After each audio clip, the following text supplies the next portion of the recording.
Hey there everyone. Today I'm going to be giving a review for the film Captain America Civil War. Now this is the third Captain America film, and I forget which one it is as far as like the Marvel Cinematic Universe is concerned. I forget which one, like which film this is, like the number. I know they have like phase one and like phase two and stuff like that, but I really haven't been keeping up with those kind of things. Well, anyway, this film is about like, well, the plot synopsis for the film deals with the idea that political pressure amounts to install a system of accountability when the actions of the Avengers lead to collateral damage. The new status quo deeply divides members of the team. Captain America, he believes that superheroes should remain free to defend humanity without government interference.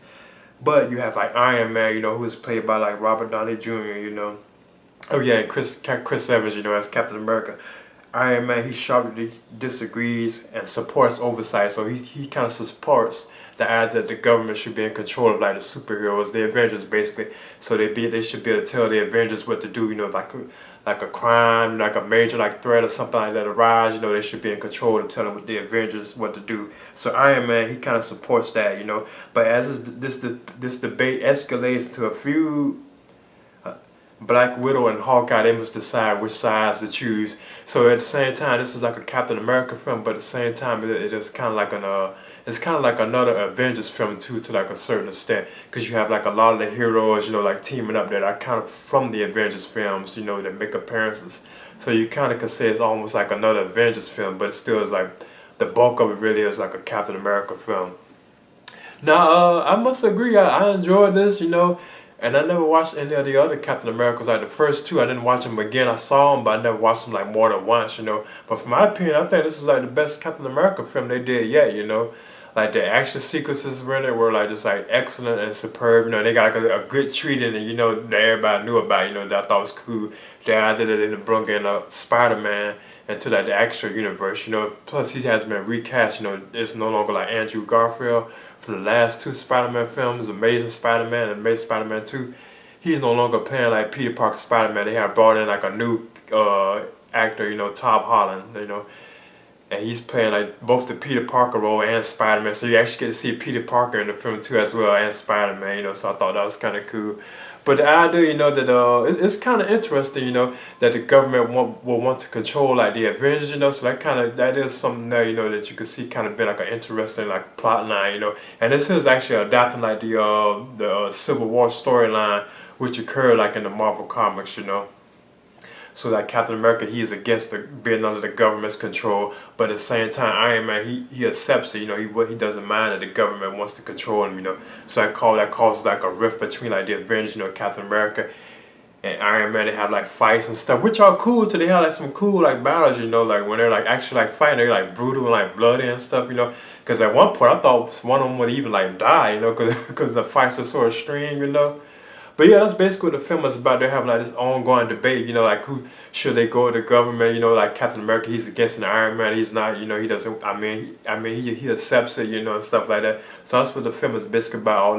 All that's going on. They don't really have like a major there's not like a major threat or like a villain in the film. You have like villains like Crossbones, I think that's what his name is. He shows up and stuff like that.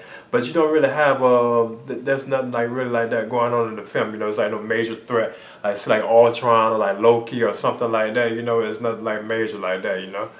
But I thought the fight sequences were cool, and like I mentioned before, like when Spider-Man does show up, I thought that was a cool sequence. I don't think it kind of overtook like the other Spider-Man films. He doesn't look as cool as how he did in those. And I believe his suit was kind of too brightish, like the red coloring. I thought it was like too bright. From my opinion, it just was like just too bright. But I'm okay with it. I thought it was cool. And but he does retain like the humor and like the jokes and all that. That he's known for. So I thought that was kind of cool. Plus, I thought it was cool getting to see like, this new Peter Parker played by Tom Holland. I thought that was awesome because he's like in I think there was like an apartment with Aunt May. You could see Aunt May too, like this new Aunt May. As well. So I thought that was kind of cool seeing that, and she's kind of young again too. Kind of like the way like when Satterfield had played him. So I thought that was kind of cool seeing that too, as well. They're like there was like some very like cool action sequences in the film too, like the scene where they're chasing like the Winter Soldier. I think it's like Captain America and I thought that scene was kind of cool where they're like chasing like the Winter Soldier. I thought that was kind of cool because then they introduced like a new hero to the group known as the Black Panther, and I thought he was cool, because I'm not really too familiar with like the Black Panther superhero, but I thought he was kind of cool. 'Cause I know he's kind of similar to Batman from what I heard. He's like a billionaire and stuff like that, but he's like I think from like Africa or something like that. But I thought he was kind of cool. He has like this like agility where he can like run and stuff real quick and like can jump and climb and stuff. But he still is kind of like kind of like a normal person. But I thought his suit looked kind of cool too as well. So I was kind of interested in him, and I thought like the Vision. Now at one point he kind of you can kind of look at him kind of like almost like a villain to a certain extent, but he wasn't. He was just following Iron Man's orders. He had to keep like I think it was like the Scarlet Witch and I think Hawkeye. I think it was. He had to keep them like confined, I think. And there's one part in the film, he had to actually keep them confined to like a certain part of the facility. So from that point of view, he kind of looked like the villain to a certain extent, but he wasn't. He was just following the Iron Man's like orders and stuff. But there's also like another like cool like sequence, and this is kind of towards the end of the film where they all fight, and this is Spider-Man comes in too, like, but you have like Ant-Man, played by Paul Rudd. Like I don't want to spoil it, but it's like a cool sequence, and I always knew that he probably could do that after seeing like the first Ant-Man film, like that other one they had. I knew he probably could do something like that. They just hadn't done it like that. And this is actually his only second film. But I was suspecting that he probably could do something, but it was like a cool sequence for him when they're all fighting kind of towards the end. I thought that was cool. Now like the return of like cast members, you have Chris Seven returns as Steve Rogers, Captain America. You have Robert Downey Jr. as Tony Stark, Iron Man. You have Tom Holland, like I said, he's brought in for the first time as Peter Parker, Spider-Man. Then you have Scarlett Johansson as the Black Widow. Then you have Sebastian Stan, as Bucky, the Winter Soldier, and he has like a major plot point in this film too as well. Like it's like a connected like link between him and Tony Stark. That kind of surprised me too, but I wasn't too familiar with it, but it was kind of surprising me. You have Anthony Mackie as Sam Wilson, the Falcon, he's back too, and I think he's cool too. I like his performance, You have Don Cheadle as James Rodney Rhodes, War Machine, he's in the film too as well. Jeremy Renner is back as Clint Barton, Hawkeye. You have then you have Chadwick Boseman, who's introduced as the Black Panther. And I think his name is T'Challa. He's introduced as the Black Panther in the film too as well. Then you have Paul Bettany, like I mentioned before, as Vision. He's back in it as Vision. And I thought he was cool, Elizabeth Olsen as the Scarlet Witch. You have all of them returning, and I mentioned Paul Rudd as Ant-Man. And I think that's about it, I mean, it's like you have like these other people showing like Crossbones, like, and stuff like that, and they're dealing with like Hydra and stuff. It'd have been cool if they would show like, a couple of like S.H.I.E.L.D. members, but they didn't really touch on them that much. And it also has like the usual like hidden treats, like if you wait till like the post credits and stuff like that, there's like little hidden like Easter eggs, like detailing like what might happen in the next Avengers films. There's even a hint of the next Spider-Man film coming too, known as Spider-Man Homecoming. But yeah, in the end, I thought I enjoyed this, and there's like other like stars that are crammed in it, but like Alfred Woodard, she makes an appearance kind of at the beginning where she's talking to Tony Stark, about how her son was killed in like the explosion caused by the Avengers, and that's where the government wanted to take control of the Avengers after that situation, but I'm not going to touch on all that.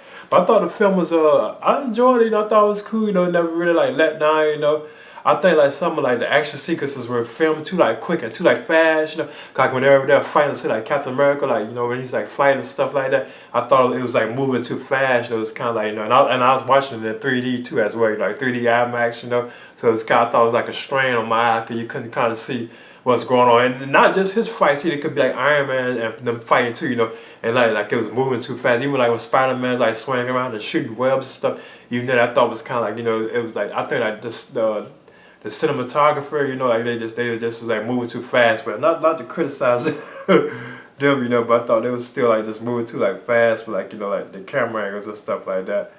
But I thought it was okay. And the directors are Anthony Russell and Joe Russell. I think they're brothers, But then this does feel like another Avengers film, and I recommend it for like fans of the Avengers films or like the Marvel Cinematic films or like Captain America films in general, or Iron Man, Spidey, and Spider-Man, I recommend it for all of them, So in the end, I would be giving Captain America Civil War. I'm aiming at a B for this, I would recommend it. You know, I thought it was cool. You know, I enjoyed it. You know, and I thought it was kind of better than the last two Captain America films. You know, and it kind of, you know, keeps me wanting, you know, see more of these, you know, as well. So I'm giving Captain America Civil War a B, and I'll catch y'all later.